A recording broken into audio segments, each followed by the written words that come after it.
Quando eu vou fazer estrogonofe ou filé de frango, eu sempre prefiro pegar o peito de frango congelado. Por quê? Eu vou cortar para fazer estrogonofe, eu vou mostrar primeiro.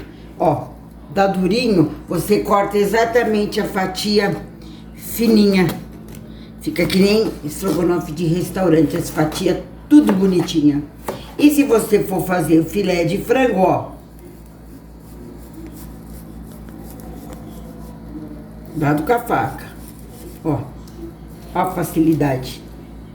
Você faz na grossura que você deseja.